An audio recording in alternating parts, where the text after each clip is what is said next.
कहानी की शुरुआत होती है एक ऐसे मोड़ से जो किसी भी हंसते खेलते परिवार की खुशियों को पल भर में उजाड़ दे। मिलिए टिमोथी से एक मेहनती पिता और काबिल इन्वेंटर जो अपनी नई इजाद इन्वेंशन, लेकिन उसकी मेहनत और सपनों पर तब पानी फिर जाता है जब उसे अपनी ही कंपनी का एक काला सच पता चलता है। कंपनी ने उसके बनाए फ्रिज के अंदर एक हिडन कैमरा लगा दिया था ताकि लोगों की इजाजत के बिना उनकी निजी जिंदगी पर नजर रखी जा सके। अपने स्वाभिमान और जमीर की खातिर टिमोथी में मजबूर कर देता है। रातों रात कंपनी उसे उसका फ्लैट, गाड़ी और सारी सुख सुविधाएं वापस छीन लगी। और टिमोथी नौकरी तो छोड़ देता है, लेकिन उसका ये एक फैसला उसे भारी कीमत चुकाने पर मजबूर कर देता है। रातों रात कंपनी उसे उसका फ्लैट, गाड़ी और सारी सुख सुविधाएं वापस छीन लेती है। सब कुछ छीन जाने के बाद टिमोथी अपनी पत्नी पॉली और बच्चों बेथ, जो और फ्रैम को लेकर शहर की शोर शराबे वाली जिंदगी से दूर एक गांव की तरफ निकल पड़ता है अपनी इस नई जिंदगी को महसूस करने के लिए। टिमोथी बच्चों से उनके मोबाइल फोन छीन लेता है और उन्हें ओवन ग्लव्स से बने स्क्रैचेस स्क्रीन बैग्स में बंद कर देता है। वो उन्हें बताता है कि 15 साल पहले उन्होंने एक सपना देखा था जिसे उन्होंने एक ड्रीम बिंडर यानी सपनों की किताब में लिख कर रखा था। वे पहुंचते हैं एक पुराने से गोदाम जैसे दिखने वाले घर में जिसे उन्होंने महज 20 लाख में खरीदा था।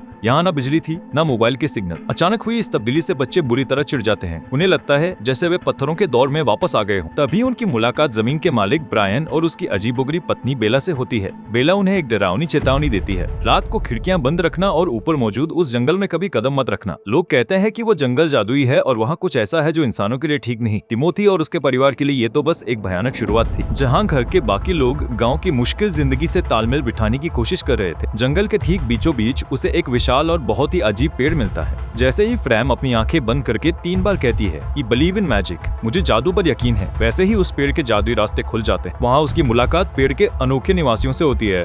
सबसे पहले वो मिलती है मूनफेस से, जिसे लगता है कि वो दुनिया में सबसे अक्लमंद है और जो इंसानों को बिल्कुल पसंद नहीं करता। फिर सामने आता है सॉसपेन मैन, जो पूरी तरह बर्तनों से ढका हुआ है। बर्तनों के शोर की वजह से उसे ऊंचा सुनाई देता है और वो हर बात का गलत मतलब निकाल लेता है। वहाँ सुनहरे बालों वाली प्यारी परी सिल्की और अपना नाम भूल जाने वाले मिस्टर वॉटसन भी मौजूद थे। फ्रैम उनके लिए एक अनोखा तोहफा लेकर आती है, जिससे खुश होकर वे सब उसे उस जादुई पेड़ की सबसे अद्भुत जगह पर ले जाने का फैसला करते हैं। पेड़ के बिल्कुल ऊपर बादलों के बीच एक अनोखी दुनिया बसी थी जिसे कहा जाता था लैंड ऑफ गुड। फ्रैम अपने नए दोस्तों के साथ गोल गोल घूमते हुए लॉन्च मोड में इस जादुई दुनिया में दाखिल होती है। वहाँ का नजारा देखकर उसकी आंखें फटी रह जाती है। चारों तरफ चॉकलेट्स, उड़ने वाली मिठाइयाँ और मार्शमेलोस की बारिश हो रही थी। लेकिन इस जादुई दुनिया का एक बहुत ही सख्त कानून था, यहाँ कोई भी लालच नहीं करेगा। फ्रैम इतनी सारी मिठाइयाँ देखकर खुशी से पागल हो जाती है। वो ढेर सारे मार्शमेलोस खाने के चक्कर में भागते हुए बहुत दूर निकल जाती है। तभी वहाँ की जमीन डगमगाने लगती है। यह वक्त था इस जादुई दुनिया के बदलने का। वॉशलॉट जोर से चिल्लाकर सबको चेतावनी देती है, जल्दी वापस आओ, अगर ये दुनिया बदल गई तो तुम हमेशा के लिए यहीं फंस जाओगे। खतरे को देख फ्रैम वापस भागने की कोशिश करती है, लेकिन तभी उसका हाथ एक बहुत बड़े मार्शमेलो में फंस जाता है। वो डर के मारे रोने लगती है। तभी अचानक वहाँ का सख्त जादुई ऑफिसर सामने आ जाता है। वो फ्रैम को लालच करने के जुर्म में गिरफ्तार करने लगता है ताकि उसे ग्रीडी प्रिजन, लालचियों की जेल में डाल सके। कहानी अब एक ऐसी दलदल में फंस चुकी थी जहाँ बच्चों की नादानी पूरे खानदान के लिए एक कभी न खत्म होने वाला अजाब मुसीबत बनने वाली थी। पिछली बार हमने देखा था कि छोटी फ्रैंक की जादुई कहानियां सुनकर उसकी बड़ी बहन बेथ चिढ़ जाती है। वो गुस्से में अपनी दादी को खत लिख देती है कि उसका बाप पागल हो गया है और उन्हें इस जंगल से बचाकर ले जाया जाए। मगर अगले ही दिन जब पूरा खानदान इस रहस्यमयी जंगल के बीच खड़ा होकर उस पेड़ के सामने "I believe in magic" कहता है, तो उन्हें सच्चाई का एक ऐसा खौफनाक झटका लगता है जो उन्होंने सपने में भी नहीं सोचा था। बादलों के ऊपर मौजूद लैंड ऑफ बर्ड्स उनका इंतजार कर रही थी, एक ऐसी जगह जहां हर दुआ पूरी तो होती है, मगर एक बार मांगी हुई विश हमेशा के लिए एक जहरीला जाल बन जाती है जिसे खुद जादुई जीव भी खत्म नहीं कर सकते। टिमोथी अभी घर के कामों और टमाटर उगाने की अपनी प्लानिंग में ही व्यस्त था कि मुश्किलें और बढ़ने लगती हैं। बेथ और जो गांव की इस बोरिंग जिंदगी से बुरी तरह ऊब चुके होते हैं, और तभी फ्रैन सबको जंगल में चलने के लिए कहती है। बेथ पहले तो इन बचकानी बातों का मजाक उड़ाती है, मगर जैसे ही वे सब मिलकर उस पेड़ के सामने जादुई शब्द दोहराते हैं, उनकी आंखों के सामने एक विशाल पेड़ और जादुई रास्ता उभर आता है। वे सभी जादुई जीवों की पीठ पर बैठकर ऊपर की तरफ अपना सफर शुरू करते हैं। वहाँ उन्हें सॉसपैन मैन मिलता है जो बर्तनों से लदा हुआ था, और खुद को सबसे बुद्धिमान कहने वाला मूनफेस मिलता है जो इंसानों को देखते ही गुस्से से पागल हो जाता है। शुरुआत में बेथ उनकी हर बात का मजाक उड़ाती है और उनके तौर तरीकों पर सवाल उठाती है, मगर तभी ऊपर से डैम वाशलॉट चिल्लाती है कि आज पेड़ के ऊपर एक नई दुनिया आई हुई है, द लैंड ऑफ बर्थडे। बच्चों के दिमाग पर पहले ही स्क्रीन और सपनों का भूत सवार था, इसलिए वे बिना सोचे समझे ऊपर बने छेद के रास्ते बादलों के पार चले जाते हैं। वहाँ का नजारा बेहद खूबसूरत था। हर तरफ जेली, पिज्जा, बर्गर और बर्थडे एल्फ्स जादुई बौने मौजूद थे, जिन्हें देखकर बच्चों को उत्साह और बढ़ जाता है। बर्थडे एल्फ्स उन्हें बताते हैं कि यहाँ हर बच्चे की हर विश, इच्छा तुरंत पूरी हो जाती है। सबसे पहले सॉसपेन मैन, जो अपनी ऊंचा सुनने की आदत से तंग आ चुका था, यह विश मांगता है कि उसके शरीर से सारे बर्तन गायब हो जाएं। मगर जैसे ही बर्तन हटते हैं वह खुद को बहुत अजीब और असुरक्षित महसूस करने लगता है। फिर जो अपने पसंदीदा video game character mind blast बनने की विश मांगता है और देखते ही देखते उसके हाथ और शरीर अचानक गेम के रोबोट्स जैसे अजीबोगरीब हो जाते हैं। वहीं छोटी सिल्की एक प्यारी परी बनने के चक्कर में इतनी छोटी हो जाती है कि उसके नन्हे पंख निकल आते हैं और वह हवा में उड़ने लगती है। जब बच्चों को यह एहसास होता है कि उनकी विशेष इच्छाओं ने उन्हें अजीबोगरीब जीव बना दिया है तो वे रोते हुए सब कुछ पहले जैसा करने की जिद करते हैं। मगर तभी बर्थडे एल्फ्स एक खौफनाक सच्चाई बताते हैं। इस दुनिया का कानून है कि एक बार मांगी गई विश कयामत तक बदली या वापस नहीं ली जा सकती। उधर नीचे डेम मार्शल लॉर्ड बेथ को समझाती है कि इस पेड़ के ऊपर बहुत सी अच्छी दुनियाएं आती हैं, जैसे लैंड ऑफ टॉयज या लैंड ऑफ ड्रीम्स, मगर कुछ जगह बहुत बुरी भी होती हैं, जैसे लैंड ऑफ डेम स्नैप जो असल में एक भयानक जेल है। बेथ जब फिक्रमंद होकर ऊपर बच्चों को ढूंढने पहुंचती है तो हालात बदतर हो चुके थे। एल्फ्स उनकी लॉन्ड्री साफ करने और मदद करने से साफ मना कर देते हैं। तभी एक बच्चा उन्हें बताता है कि इस जमीन के बिल्कुल नीचे एक अंधेरे बेसमेंट में अंधेर नगरी का मालिक रहता है। शायद वह उनकी मदद कर सके, मगर वह बेहद जालिम और खौफनाक शख्स है। अंधेरी बेसमेंट का दरवाजा खुलते ही बच्चों के सामने एक ऐसा अजीब और खौफनाक शख्स खड़ा था जिसकी सिर्फ एक आवाज पूरी जमीन को हिला कर रख देती थी। यह था मिस्टर ओम बूम बूम, जो किसी की मदद नहीं करता था और अपनी इस गूंजती हुई भारी आवाज की वजह से बचपन से ही बदनाम था। लेकिन बच्चों की मुसीबत अभी खत्म नहीं हुई थी। उन्हें अंदाजा भी नहीं था कि बेथ ने गुस्से में जो विश इच्छा मांगी थी उसने नीचे जमीन पर उनके पिता टिमोथी की पूरी मेहनत को तबाह करना शुरू कर दिया था। टिमोथी के प्यारे खेत, उसका ट्रैक्टर और टमाटर उगाने का उसका सपना अचानक एक अजीब मनुष्यत का शिकार हो चुके थे। बेसमेंट के अंदर दाखिल होते ही मिस्टर ओम बूम बूम अपनी भारी आवाज में चिल्लाता है और साफ कह देता है कि वह किसी की मदद नहीं करता। तभी सुनहरे बालों वाली नन्ही सिल्की सामने आती है और बड़े फख्र गर्व से कहती है कि वह इस जादुई दुनिया की सबसे सुंदर परी है। लेकिन ओम बूम बूम उन पर गुस्से से गरजता है। तभी बेथ हिम्मत जुटाकर आगे बढ़ती है और उससे गिड़गिड़ाते हुए विनती करती है कि उनकी विशेष इच्छाओं को वापस ले ले,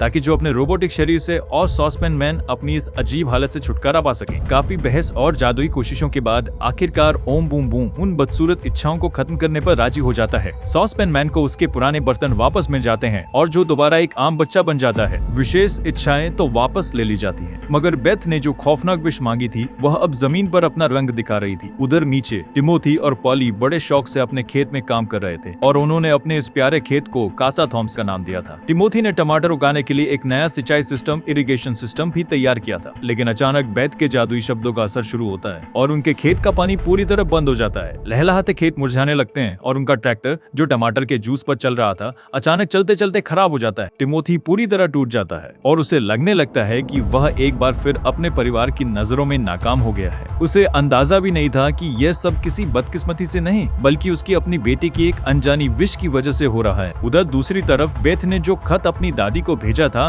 वह उन्हें लंदन में मिल जाता है।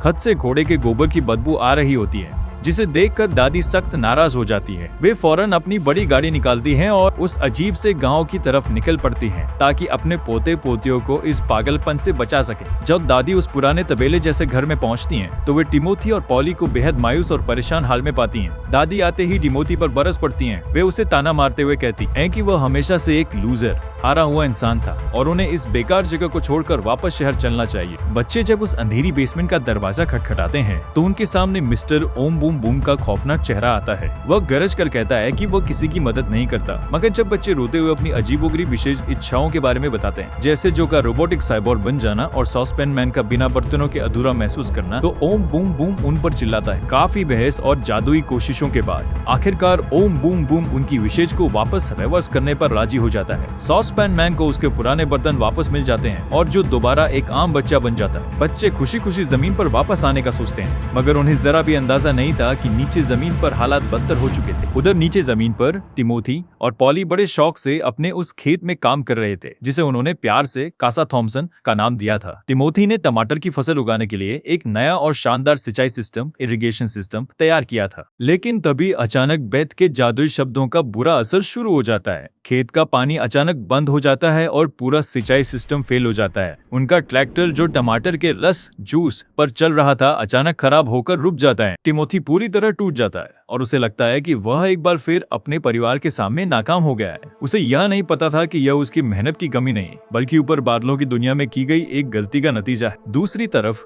बेथ ने अपनी दादी ग्रांडमा को लंदन जो खत भेजा था वह उन्हें मिल जाता है। खत से घोड़े के गोबर हॉर्स मैन्योर की इतनी तेज बदबू आ रही होती है कि दादी गुस्से से लाल पीली हो जाती हैं। वे तुरंत अपनी बड़ी गाड़ी निकालती हैं और उस अजीब से गांव की तरफ निकल पड़ती हैं ताकि अपने परिवार को इस पागलपन से बचा सकें। जब दादी उस पुराने तबेले जैसे घर में पहुंचती हैं तो वे टिमोथी को बेहद मायूस और परेशान हाल में पाती हैं। दादी आते ही टिमोथी को बहुत बुरा भला कहना शुरू कर देती हैं और उसे हमेशा की तरह एक लूजर हारा हुआ इंसान करार देती हैं।